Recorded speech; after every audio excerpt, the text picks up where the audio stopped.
ऐसी विराट कोहली और अनुष्का है। विराज बैठ प्रसन्न हो। जी अभी ठीक। हाँ नहीं, ठीक ही रहना चाहिए। हम आपको अपने प्रभु का विधान बताते हैं थोड़ा सा। जब प्रभु किसी पर कृपा करते हैं, ये वैभव मिलना कृपा नहीं है, ये पुण्य है। पुण्य से एक घोर पापी को भी बहुत देखो, पाप करके भी उनका कोई पुण्य है जिससे वो सुकृत पूर्व के सुकृतवश चल रहे हैं, नया पाप है।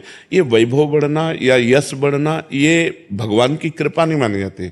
भगवान की कृपा मानी जाती है अंदर का चिंतन बदलना, जिससे आपके अनंत जन्मों के संस्कार भस्म होकर और अगला जो है वो बड़ा उत्तम होगा। अंदर के चिंतन से होता है, बाहर से कुछ नहीं होता। महत्व अंदर का चिंतन। अच्छा, अंदर का चिंतन हम लोगों का स्वभाव बन गया बहिर्मुखी।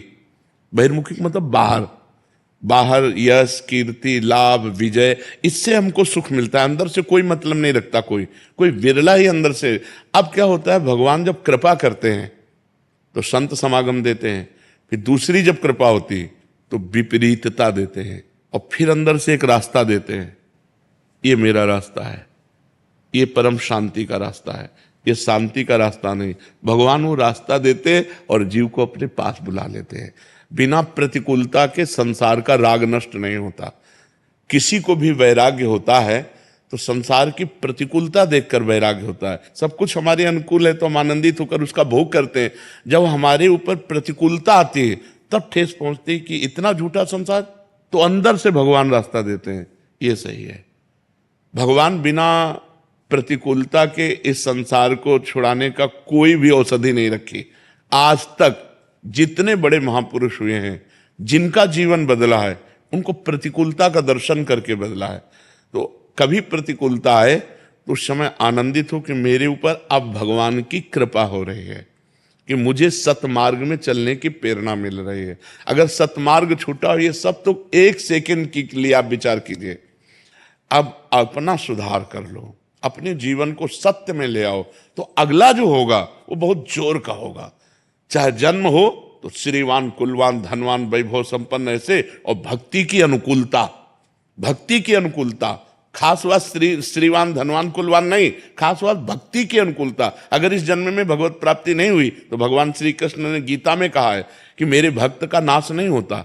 मैं कुलवान धनवान श्रीवानों के कुल में जन्म देता हूं और फिर पुनः भक्ति का माहौल देता हूं, और पूर्व का जो भजन छूटा हुआ हो वहीं से उसको। अब बिल्कुल ऐसे ही रहो जैसे रह रहे हो, बिल्कुल संसारिक बन करके रहो, लेकिन अंदर का चिंतन आपका बदल जाए। अंदर के चिंतन में आपकी यश की भावना न रह जाए, अंदर के चिंतन में आपको धन बढ़ाने की भावना न रह जाए। अंदर का चिंतन हो जाए, प्रभु बहुत जन्म व्यतीत हो गए, अब एक बार आपसे मिलना चाहती हूँ, एक बार आपसे मिलना चाहते हैं प्रभु, मुझे आप चाहिए, अब संसार नहीं। तो बात बन जाएगी, तो बात बन जाएगी। तो इसलिए आनंद पूर्वक भगवान का नाम जप करो, बिल्कुल चिंता मत करो। बाबा, क्या नाम जप से हो जाएगा पूरा? ये हम अपने जीवन का अनुभव बताते हैं। सांख्य योग और अष्टांग योग और कर्म योग और भक्ति योग, चारों योगों में प्रवेश रहा है। पहले हम सन्यासी रहे हैं 20 वर्ष सन्यासी रहे काशी विश्वनाथ जी।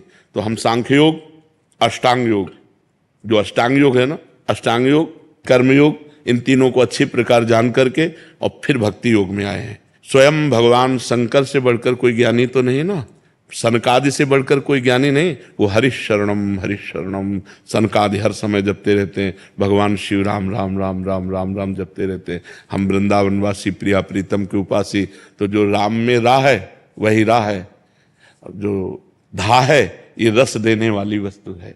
तो हम राधा राधा राधा राधा, मतलब आप ये समझो कि हमारी इतनी तार्किक बुद्धि रही, हमारी श्रद्धालु बुद्धि नहीं रही। सन्यासी की जो बुद्धि होती है वो तर्क प्रधान होती, कसौटी पर कसने पर। तो हम केवल भावुकता में राधा राधा का प्रचार नहीं कह रहे कि हमने सुना और ऐसे ग्रंथों में पढ़ा हो, ऐसे कह रहे, स्वयं स्वाद लेके कह रहे और विश्वास के साथ कह रहे कि यदि आप राधा राधा जपते हो तो इसी जन्म में भगवत प्राप्ति हो जाएगी, इसी जन्म में। जैसे किसी से कहा जाए कि तुम सत्य बोलो, मंदिर में चढ़ के बोलो, तो हम मंदिर में नहीं, हम वृंदावन में बैठे हैं। करोड़ों मंदिर इसकी समानता नहीं कर सकते, भगवान का परम धाम है। अगर राधा राधा नाम चल रहा है तो इसी जन्म में भगवत प्राप्ति हो जाएगी। हमारी आखिरी श्वास यदि राधा, तो मुझे श्री जी की प्राप्ति, भगवान की प्राप्ति हो जाएगी। इसमें कोई संशय नहीं और किसी साधनों की कोई आवश्यकता नहीं। आप केवल अंदर ही अंदर चलाइए और लिखिए। देखो, हम जो कह रहे हैं उसको समझो। बहुत अधिक नाम जपने की हमें चेष्टा नहीं करनी, कम संख्या हो लेकिन मन लगा करके हो। जैसे हम, अब देखो, आप लिखो राधा, अपने दिमाग में लिखो, खुले नेत्र लिखो या बाहर बाहर देखो, दिखाई दे रहा है राधा लिखा हुआ। वही कान में सुनो राधा, वही अंदर उठाओ राधा। ये तीनों का एकाकार हो जाए तो ये करोड़ों नाम जप के बराबर है। देखो, जैसे हम बोला राधा, ऐसे हम 1000 राधा नाम बोले तो हम बोला राधा, ये उपांशु है, इसे उपांशु कहते हैं। राधा राधा राधा राधा 1000 बार, ये उपांशु हुआ।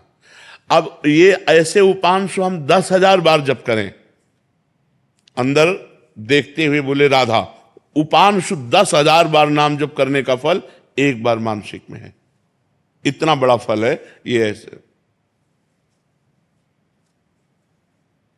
राधा राधा राधा चल रहा है, नेत्रों से हम उसे देख रहे हैं, कानों से उसे सुन रहे हैं। आप देखना कि अगर मन भगेगा तो आप लिख नहीं पाओगे राधा नाम, अगर लिख रहे हो तो मन भगेगा नहीं। तो चाहे 10 बार लिखो, 100 बार लिखो, लेकिन एक अभ्यास बनाओ ऐसा कि कुछ समय शांति से स्नान आदि करके बैठ गए और राधा राधा लिख रहे हैं, उसी का चिंतन कर रहे हैं। इसे अपना जीवन बना लो, फिर आप परिणाम में खुद देख लेना। कोई घाटे का सौदा तो है नहीं।